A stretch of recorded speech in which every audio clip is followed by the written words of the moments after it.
கர்த்தர் ஆலயம் செல்வோம் யாவரும் என்று கர்த்தருக்கு ஸ்தோத்திரம். இன்றைய நாளுக்கான பரிசுத்த வேதாகம வசனம். அப்பொழுது குருடரின் கண்கள் திறக்கப்பட்டு செவிடரின் செவிகள் திறவுண்டு போம்.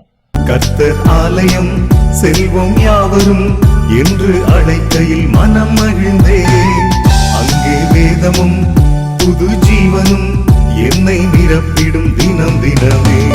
அல்லேலூயா அல்லேலூயா அல்லேலூயா